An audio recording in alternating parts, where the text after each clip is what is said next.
Welcome to Nexus Orion, where we explore contrarian wisdom, timeless philosophy, and hidden truths behind modern success.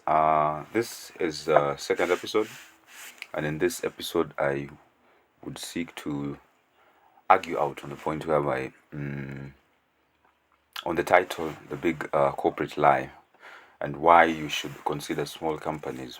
And the corporate world is a maze of bureaucracy, status games, and illusion of progress. But what if everything you've been told about the career success is wrong? So in this episode, I want to argue out on the point whereby working for a big corporate company is not as much lustrous as it was initially, and especially on this age whereby we do have a lot of people who are finding it difficult to transition from education to employment, and why it might be a good idea to accept a position in a small company as compared to the default path of society whereby we are always incentivized by how prestigious it might be to work in a big company. So this episode set up, and I have set it up in three parts, or with the intentions of actually arguing out three contrarian, or actually debunking three contrarian societal norms that have been publicized previously. And partly, most of what I will be doing on this episode is actually to give you personal examples from the different paths that I have taken so far, and why I think probably working for a big corporate company might not be entirely as attractive as it used to be. So on the three parts, and why this episode matters is that, one, I would want to deal with the default path where society has conditioned us to chase quote unquote good jobs in big companies, promising stability, status, and prestige. That's the first conventional wisdom, or first thing that I think I would want to debunk. The second contrarian or conventional wisdom, I think I'd call them conventional wisdom, is the not really conventional wisdom, but what seems to be propping up as a pandemic, as epidemic, sorry, in our society, is the reality check. Why do so many corporate employees feel like there's a burnout, or they are stagnant, or essentially it's just an empty pursuit? The third is a contrarian question, which I seek to answer.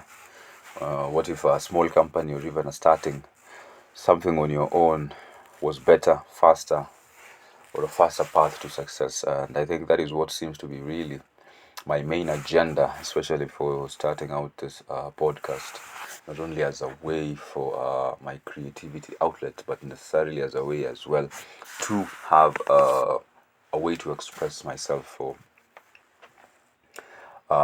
enterprise, or for financial gains as well. So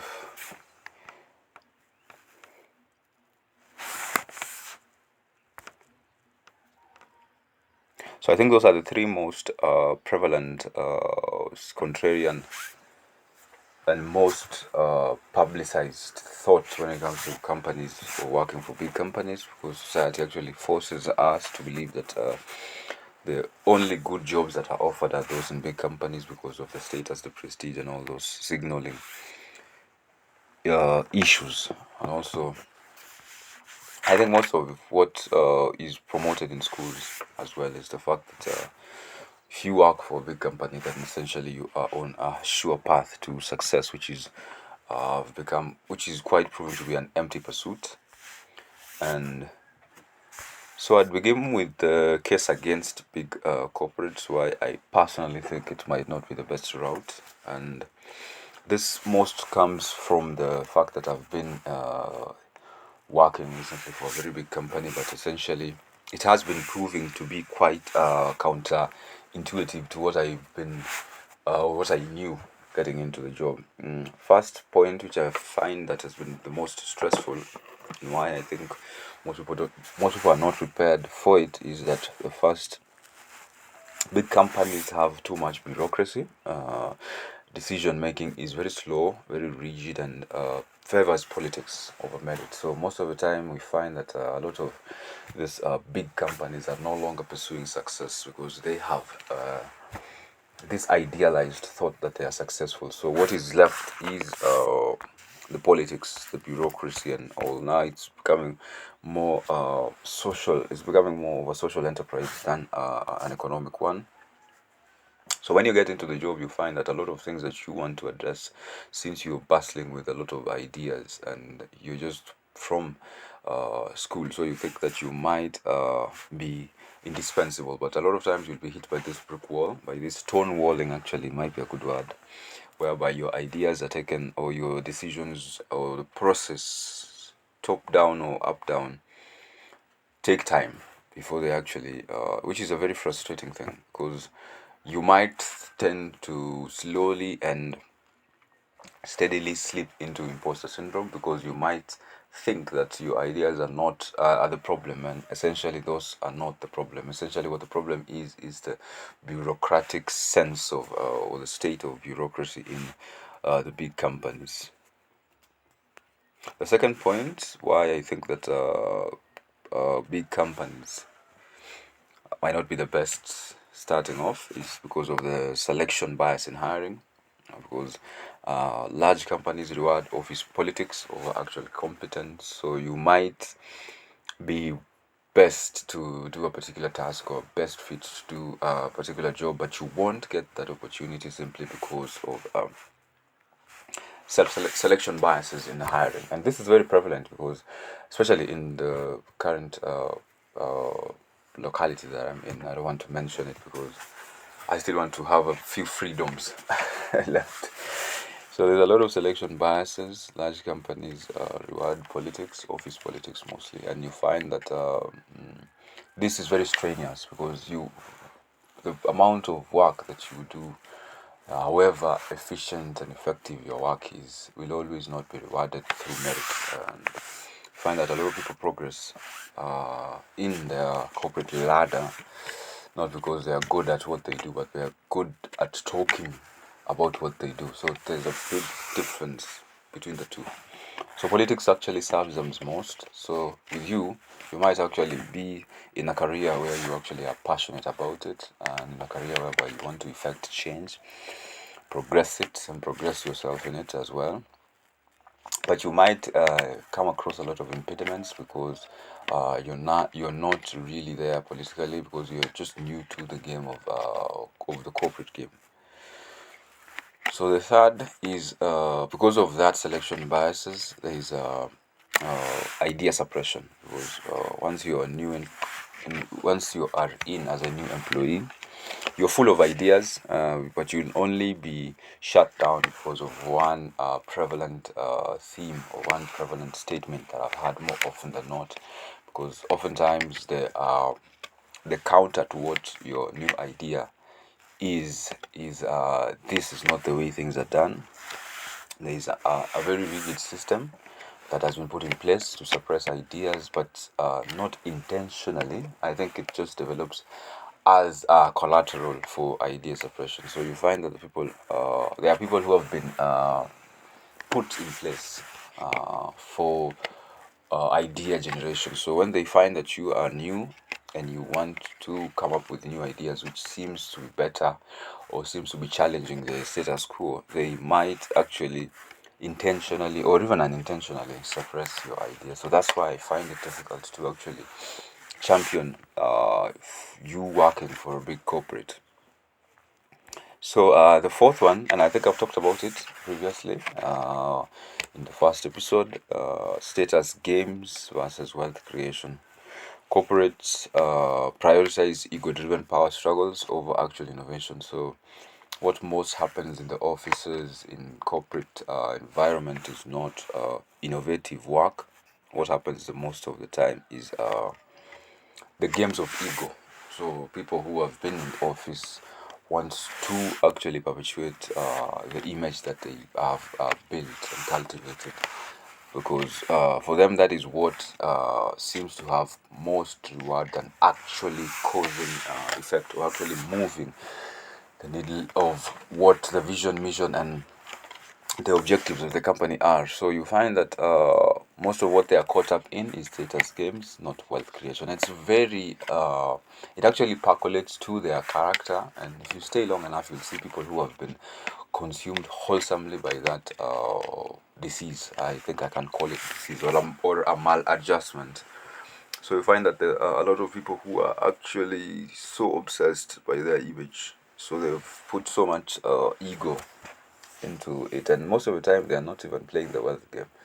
Because very interestingly, I have seen a lot of my workmates who've been working for quite a while, yet they have nothing to show for. What they do have to show for is just merely prestige, or quote unquote the office that they hold. But in terms of wealth, in terms of innovation, in terms of having things that actually buys them freedom, they don't have that. So it's a very challenging thing. So you might see it and think that you will be able to circumvent that, but initially, due to the culture that has been cultivated in this corporate, slowly by slowly it becomes very contagious, and soon enough you might find yourself in positions whereby you're starting to play the status games unconsciously or subconsciously. So with time you might be consumed by it, and it's very risky because you will stop progressing in your own wealth creation. So you might stop acquiring knowledge, you might stop acquiring skill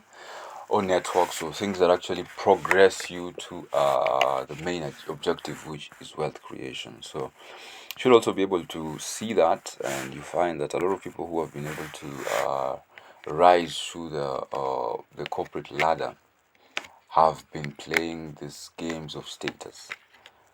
So it's not because that they are wealthy. You find that even actually some people who actually are at the bottom do have alternatives to that. Then they have created their own wealth parallel to the job, or parallel to their careers. They have their investments running, and they are still playing the wealth game. So you find that due to natural selection, the people who are at the top do have status. That is a guarantee because of how the structure of it is designed. But you find that the people who concentrate more on the wealth creation find themselves at the lower ranks, and somehow you find that they are very fulfilled because they are actually playing a game that actually rewards uh, very well. Because status games and social games, all of them, I do consider them as stupid games with stupid rewards. So most of the time that the whole point of a corporate, because how structured it is for a big corporate, it is structured to a quasi government sense or a state. So you find that a lot of things don't actually serve for the wealth creation. It's just purely made for monkey games or monkey tribes games. So number five, there is a false sense of achievement. That is where the status games would make you feel like you are actually achieving something, but in the end, it's just chasing smoking mirrors, or chasing mirage, chasing fake achievements. Because once you are rewarded with a big job title or those positions that offer prestige, the reality is often frustrations and depression and unfulfilled potential. Because if you actually get a chance to have a deep and candid conversation with these people who are in the high ranks of corporate officers, they do have this frustrated and depressive and unfulfilled potential look or expression about how they are conducting their business. Because firstly, they thought that the promise of a big job title will actually reward them, but those were social rewards. So you're actually given too much accord for respect, too much accord for. I don't think it's actually respect in that sense, because always fear. Whenever someone who has a big job title walks around, what other employees who are of lower ranks do is actually revere him in the sense of fear. But it's just a game. It's fake, and it's just people putting up facades. There is nothing real and because of that you are left isolated. Most of the time I see them as being isolated because nobody wants to really interact with you at a deeper level, because they fear, because of for office that you have and the politics that is played, the status games that is played. They always fear that they might lose their job. So there is a false sense of achievement. Most big job titles and the prestige that they offer are never really as rewarding as you get to think that they are eventually. And I think it has the syndrome of post-Olympian gold syndrome. Post-Olympian gold syndrome is, I think I would want to explain that as well. Post-Olympian gold syndrome is the syndrome whereby you work so much to train for an Olympic event, for example, maybe 100 meters race. You might take a few years, maybe 10, maybe 5 years, depending on how much passion you have, just to get to run the race in less than, perhaps, I think it's 10 seconds, 9 seconds perhaps. And eventually, after you've actually ran that race, you are left empty because now you have achieved. And I think it's because I think it might be from Bhagavad Vita's, which says that the biggest punishment for desire is actually accomplishing that desire. So essentially, what the big corporates have structured in them as rewards, as social rewards, are very empty. Once you actually come to the point whereby you have actually assumed your office, is when you realize that what you've been chasing is the wind, and it leaves you frustrated, depressed, and unfulfilled. Number six, I think that is the last point where I feel like the corporate, or the case against the corporate might be viable, is that there is a limited financial upside. And this I get from Naval Ravikant, who says that you can't get rich renting out your time. I think the more you rise up the corporate ladder, the more time constraints start affecting you, because you're now consumed by management of people. So most of the time you don't have I remember I used to I always like saying that please, whenever we are at work, I always refer I always tell myself as a counselor, as a caution, that I should never have to go out of the stipulated working hours with assignments or with homework, because you find that the more you rise into these positions, these titles, you are starting to go home with assignments. So whatever it was constrained to 8 hours is now consuming the rest of your time. So you've rented out more time. Now you have to think about what goes on in the job, or what will happen tomorrow, what happened last week. There's a there's a lot of constraints. So what you thought was going to buy you more freedom is actually not buying you more freedom, because it's now consuming most of your mental capacity, or most of your mental most of your mental most of what is in your mind. So you're spending too much mind thinking, spending too much mind brooding and concerning yourself with the position that you have. So it's a very useless carrot that has been dangled in front of you. So yes, I'm not saying that you don't have the freedom to pursue a job title, but I think it's fair to call it out that job titles in big corporations are not really that fulfilling. So you have limited financial upside, because the more that you work, or the more the company makes, only except if you're a CEO. But if you're in those chairmanship positions and those official positions or job titles, the more the company makes is never the guarantee that you will make more money, or you will make more, or you will own more of the assets, or the financial assets that are in the company. So you find that you are renting out most of your time, and you have no leverage essentially, because you will still be paid according to the remuneration plan, because that is what is stipulated, and you're bound more by what you've signed. There is a lot of paperwork the more you move up the corporate ladder. So you find that it has limited financial upsides, and this is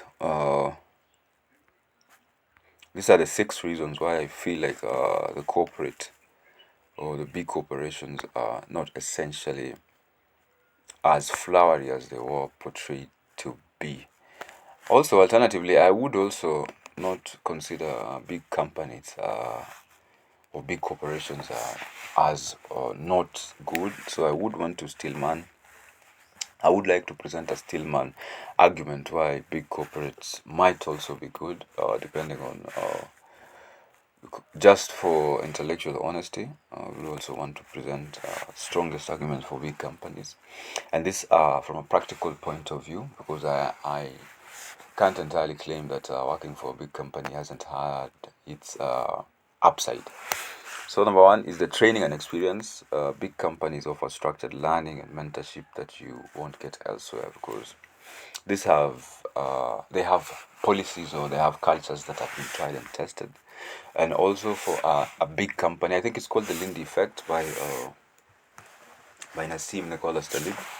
Uh, Big companies have been there for a while, so there's an assurance that they will still be there after that while, longer, or for a longer period, because of what they have, the systems that they have in place. So you can learn from those systems how they have been structured, and you will find people the few who have genuinely risen because of merit, and they will offer very rewarding mentorship, and because of their insights, because of what they have gone through the training and the experience, they will actually give you very good pieces of information which you can be able to apply in your life moving forward as well. And second point, which I feel like big companies offer, is that they offer resources and stability.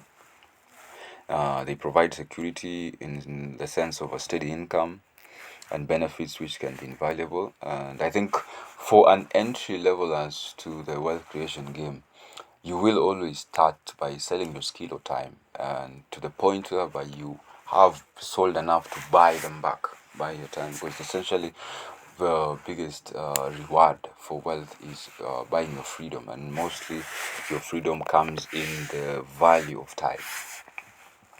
So big companies do offer stability in that sense, because you are assured for steady income. But as well as a caveat, steady income might be very deceiving. Those people who get addicted to a steady income uh, are quite in a very put themselves in a very precarious position. I think Nassim Talib talks about it, saying that the most addictive things are heroin and a steady income, or a monthly paycheck. It's not a bad thing, of course, for capital acquisition. When you're starting out as a beginner, you would want to get capital so that you can use it to invest in your projects, to use it to invest in your ventures moving forward. Those are the ways that you will be able to acquire capital. So big companies offer the resources and stability in that sense. The third point, which provides upside in the big corporation, is that they have a networking and prestige. Being respected in the company offers doors, or open doors, and enhances your career's credibility. And this also provides you with the mentorship, as I was saying previously. The networks that you will create in big companies are quite invaluable. Big companies have people who have taken the time to cultivate their careers. They have taken the time to train themselves to acquire more knowledge, wisdom, and judgment, and leverage as well. Networks do offer leverage. So if and when you would want to eventually, because for me the whole point is to buy back your freedom. So the point that you will be able to buy back your freedom by having a business or having equity in a business, such networks will actually present you quite good leverage. So networking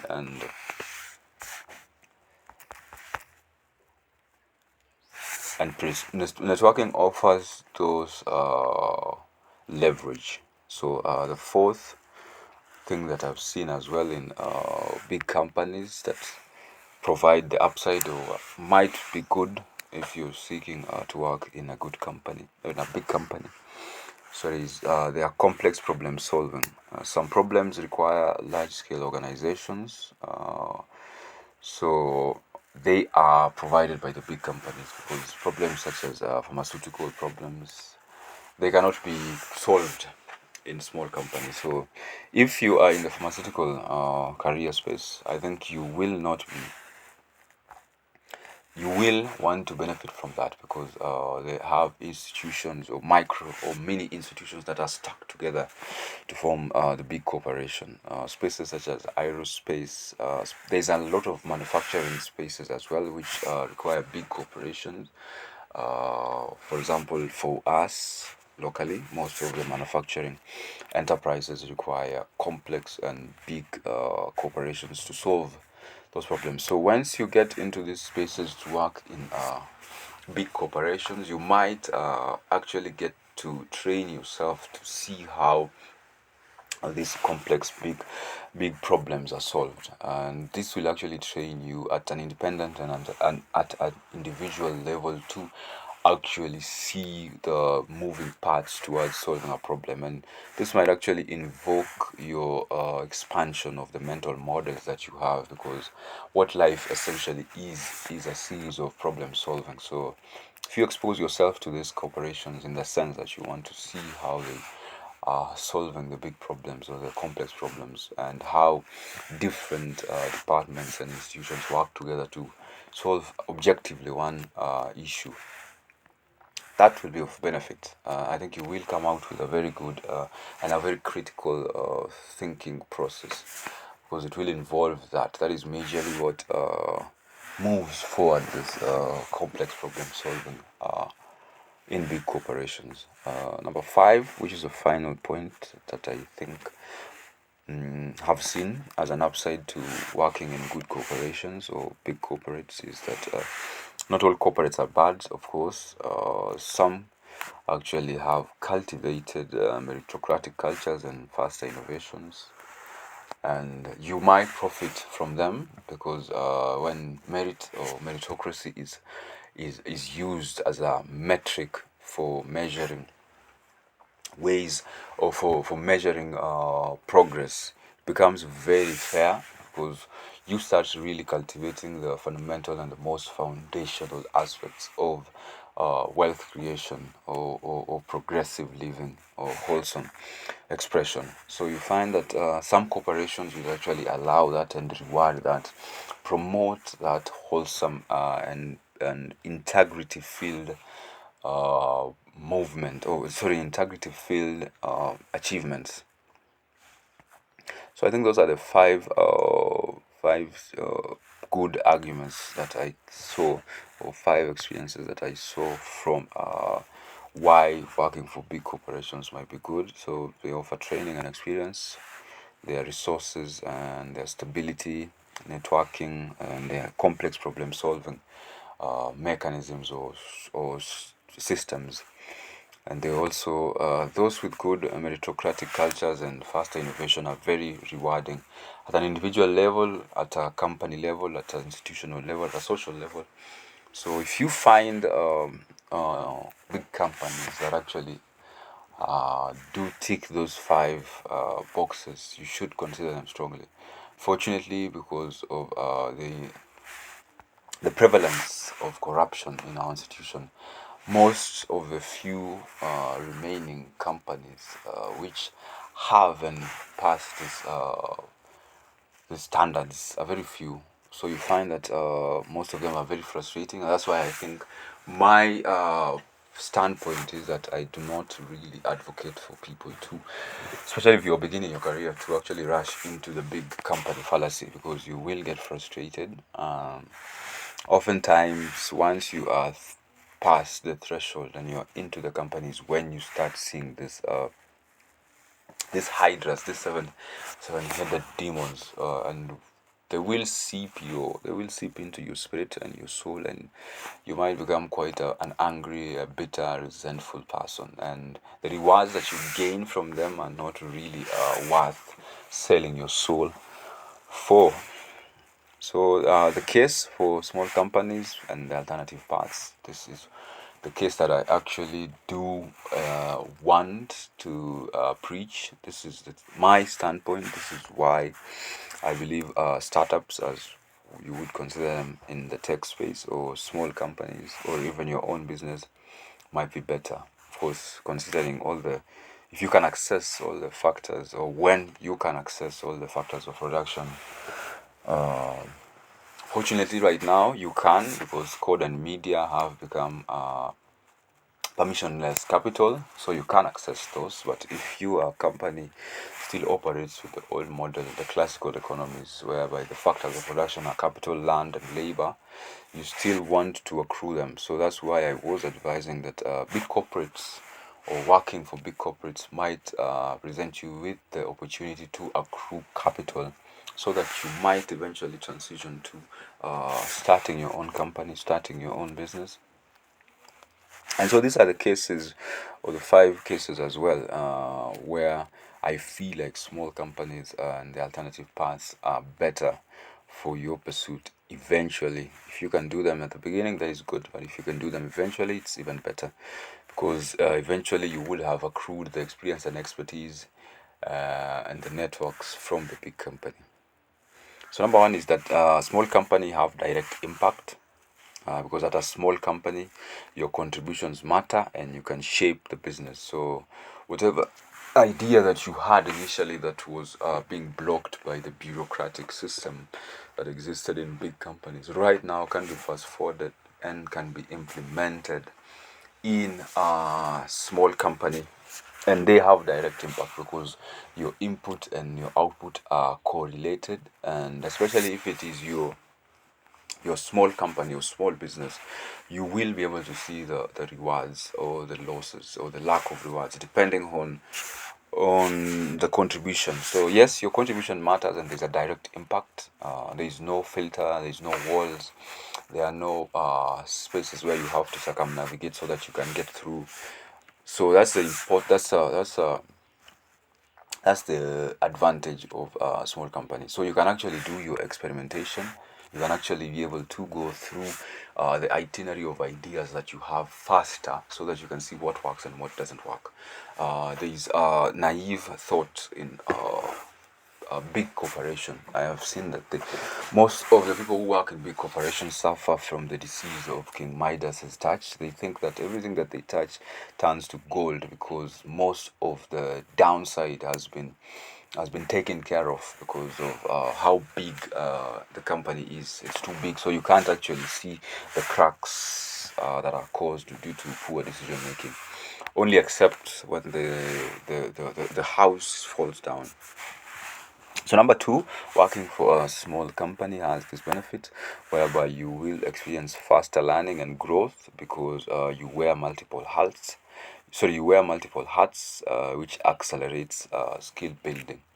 Because now in a small company, most of the time you do carry out multiple offices or multiple tasks at a go. Because if you are running a small company, you might be the entrepreneur, you might be the skill, you might be the marketing agency, you might be the finance department, all wrapped up in one. And with that, if you are quite enthusiastic or passionate, you will find that out of that it makes you a very wholesome and a very rich human being, because you get to learn the facets that actually contribute to economic objectives, contribute to the social objectives. Because in a small company, if you're the owner of that small company, you will also have to run the company as an HR office, which will introduce you to the social dynamics, and also being a leader, also management. There's also all these small factions that are essential in a business or essential in a small company. And through that, if you have the open-minded approach, if you have the mentor, the millionaire mindset, I think that's what it's called by J. Paul Getty. So if you have the millionaire mindset or the founder's mindset, you will be able to learn a lot and grow a lot, and eventually when you have gathered enough muscle, you will be able to move faster. So the third thing that is quite important, and I think it's the most important, if there was a hierarchy to all this, is equity and ownership. I think because of Naval Ravikant's influence, where he said that you can't get rich renting out your time. The second part to that, he said that you have to own a piece of business or equity. So small businesses and startups offer the chance for equity and ownership. The high chances of owning a piece of business and benefiting from it is from its success is what will actually involve you in the wealth creation game. And it's essential because as a way of expressing yourself, you also have to have a business that feeds into your passion, have a business that makes you alive, makes you feel alive, and allows you to be a contributor to the society's progress and civilization. I think equity and ownership are very, very important because those are things that you can apply leverage, those are things that you can apply judgment, and if they are successful, you are the first impact to receiving the success. And if there are failures, if they fail, you also learn from the failures, and you get the wisdom from it at first hand. Because also in big corporations, failures do not come with lessons as much because of the divergence in departments. Mostly you will be subjected to the causation and correlation problem where you won't be able to know exactly who caused the failures. And because of the politics as well, there's a lot of blame games. So eventually, those people who are claimed to have caused the failure are not always the causers. Most of the time, they're just poor politicians. So they end up taking the brunt and the blame for the failures which they didn't do. So I think there's a lot of unclarity when it comes to being able to do the root cause analysis of what causes a particular failure. So big corporations are very disadvantaged because of that. There is no clarity in knowing exactly what is the root cause of a failure.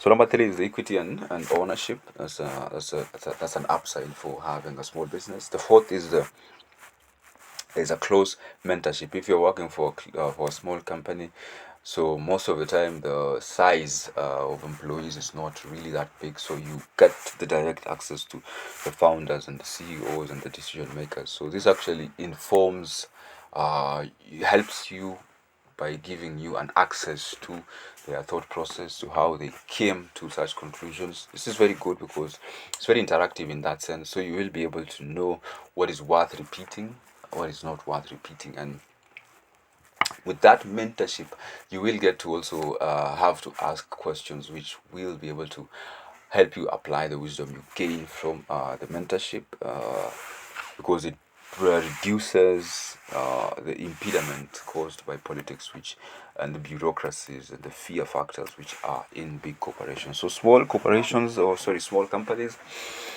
do offer close mentorship because of the direct access to CEOs, founders, and decision makers. The fifth point as to why I feel like I feel like small companies are better is because they offer the freedom to innovate. There's less bureaucracy, which means your ideas do get executed faster. And I think innovation is a very important thing. I get that bias from Peter Thiel's 0 to 1 book. I think it's a very interesting book because a lot of things in terms of innovation have been expressed in a very digestible manner. I think that is one book that you should consider reading. And innovation is actually the what moves inventions to their applicability in a society. Those are the use, the use of the translation of use into the translation of the translation into use of innovations or inventions. So, small companies offer freedom to innovate, chances to innovate. That is the beauty about it. So you get to know, or you get to practice and to build your innovative mindset or your innovative muscle. And so those are the five reasons why I feel like the alternative path of choosing a small company. That's why I feel like the big corporations the big corporation fallacy has been propagated for a while, especially for us people who are actually transitioning to the workforce. And because of these there's a saturation in the market, the job employment market right now. People are finding it difficult because it has been streamlined initially. That a lot of most of what was quoted or considered a success was you transitioning and working for a big corporation. So I think that is what the people are suffering from right now because it was a misguided notion. So most of the people feel like anything below that is a failure, which is wrong. And I think there is the big chance because of how decentralized innovation has been, because of how decentralized opportunities are becoming, primarily because of the centralization of the market through the internet. And so, for people who are actually considering starting their small businesses, for people who are actually considering startups, there's a big leverage, and the big leverage is the internet.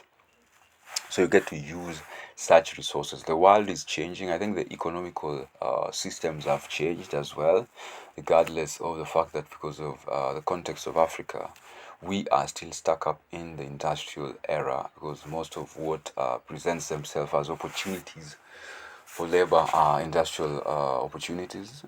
Most of the training in the technical institutions, the tertiary institutions, are always streamlined specifically for the workforce that are in the industrial age. So most of what I've said previously are influenced because of Naval, Peter Thiel, Charlie Munger, Graham, Getty, and Bhagavad Gita. Those are the things that I've been reading recently. I think I have addressed this fact whereby I think I am an undiagnosed neurodivergent because I can't get myself to read one book at a time. I always find it very boring, and I might. So most of the time, what I do is I read a couple of books at once. It helps me to break the monotony, I think. So I found a lot of insights from Naval, though most of what is written is not. Is most of what is written. The book that is the Almanac of Naval Ravikant is a collection, not by Naval, but by someone who thought it wise to collect Naval's tweets, Naval's podcast statements, and put them in a book. So Naval Ravikant, what I think informed my decision why I think you should choose small companies. They offer long-term game. So Naval Ravikant says play long-term games with long-term people and avoid status games. Play wealth creation games. And I think wealth creation games are offered mostly in things that have equity and ownership. So you should you should think carefully or critically or consider strongly yourself starting a small company or a small startup or a business. And because of the mutation, if I may consider it, of business right now into forms that were not essentially considered previously, right now you can have startups in code and in media, and those are things that are not so much difficult. They do have a low entry point depending on your passions, of course, but now not for everyone because there are things that will test you. There are things that you have to. There are standards that you have to subscribe to so that you can actually have code that is that is useful code, or you can have media that is a good media or good media products.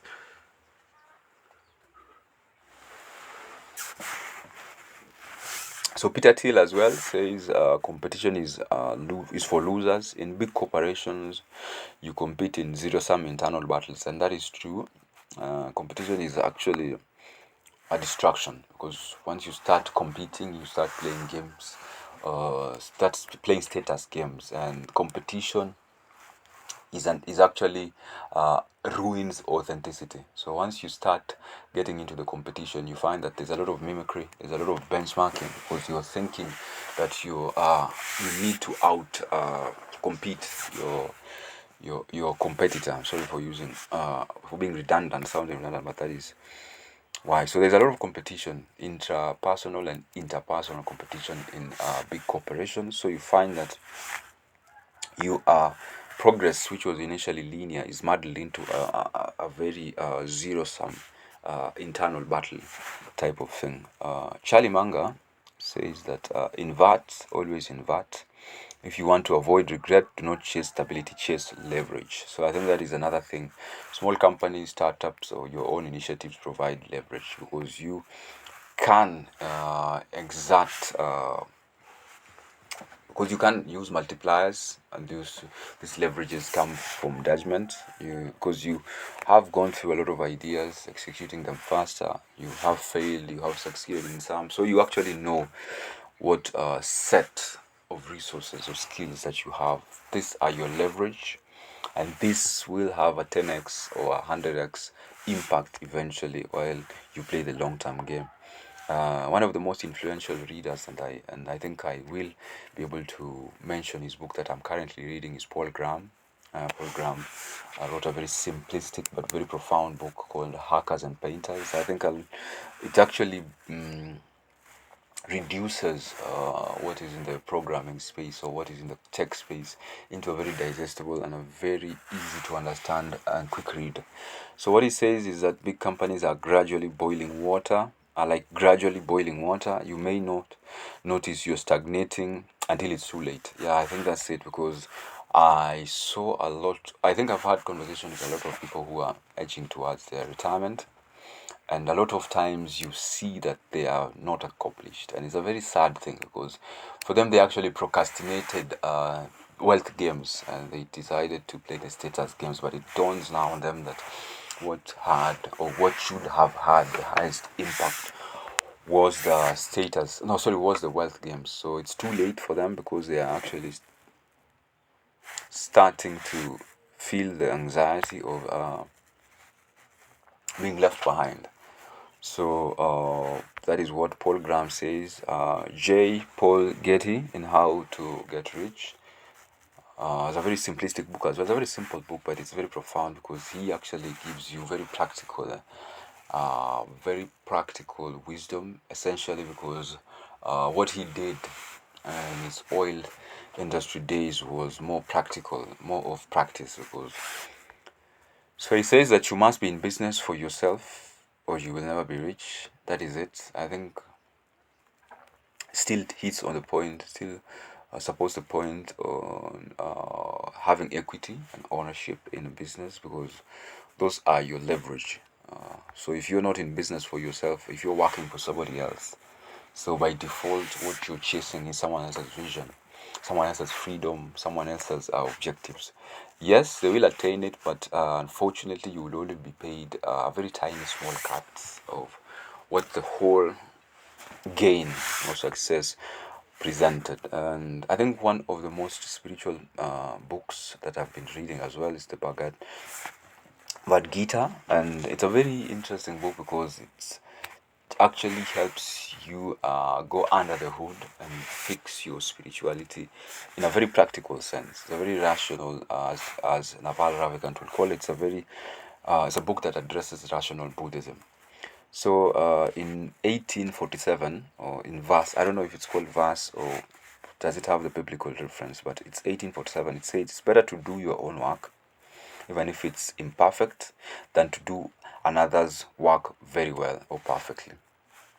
So it's good. I think it's good for you. I think for everybody else, of course, me inclusive, to actually go through the imperfect starts. Mostly when you, because of Dunning-Kruger effect, you might have to go through the path of too much incompetence and less confidence, to the too much confidence and less incompetence, the whole imperfect process of creation. And I think it's better because with that, eventually, if you stick it out, you might create something that is perfect. And I think this actually motivates me with this podcast, because I think I've always had this problem with the imposter syndrome, where I've always held myself to a very unrealistic standard. Because most of the time, when you come across other people's podcast and you cannot see how much the copious amount of work that they have gone through, probably copious amount of bad work that they have gone through, you always find that you get this anxiety. You feel like you're not ready, or you feel like your work will not, your production will not be at par, because you get this pressure, or because of analysis paralysis, you find that you might not be able to actually get to do the imperfect work is what I'm considering it to be right now. So my closing reflection, the path forward, is that number one, the hard truth: there is no one size fits all answer, but understanding these few dynamics helps to make a better career choices. This, as I've always said, um, this these insights are not essentially rules, because every rule has an exception. I only thought to bring this forth because I've been thinking about this. I've also gone through a fair share of frustration working for a big company, and not only mine, because I've also gone through shared frustration from the colleagues that we do work together. And I think people who haven't had the experience might have a romanticized idea of what lies beyond the threshold. So I thought that I would have to conglomerate. No, sorry, thought I would have to conglomerate or accrue or consolidate these pieces of advice so that when you come across them, they might inform on a few things on how you think or how you perceive working for a big company.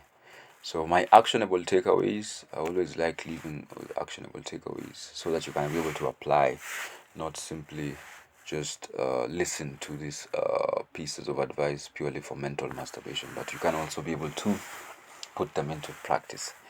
So if you're in a big company, I think what you can do is position yourself for leverage, so which is equity, skills, and network.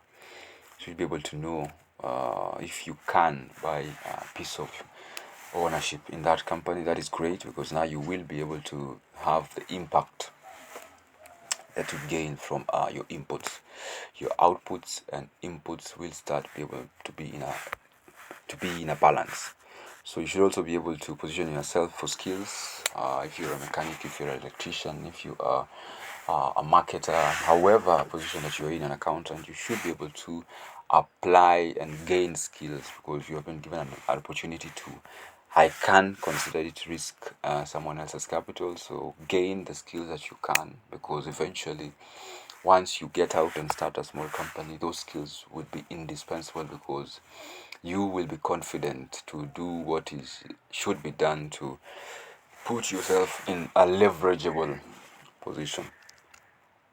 Number two, you should consider a small company. You start something on your own if you want more upside. So you can do that. Of course, it's not always advised as a side hustle, because most of the time, if you have a side hustle, you don't really put so much mind into it. But that is not always the case. You can actually do it different, and with that, eventually you would be able to buy back your freedom, and through buying back your time.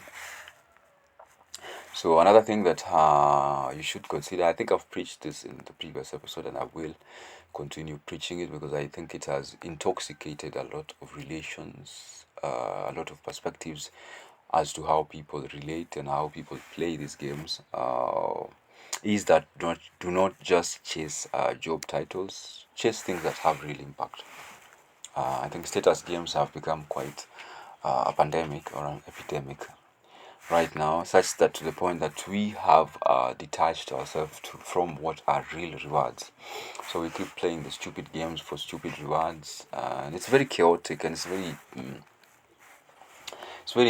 resentful and angry and bitter game. It's not really rewarding. So I find that a lot of people's souls and spirits have been damaged because of these status games. So people have stagnated in positions, and they are approaching life with a lot of burden because of the status games and the titles that they chased.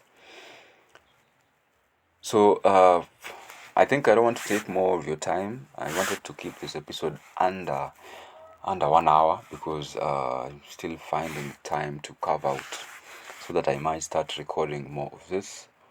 So this was Nexus Orion. If this episode challenged you to think, please subscribe, share, and keep questioning the default path. So always do not think that conventional wisdom is the only thing that will get you to where you're going. So thank you for listening. I will record another episode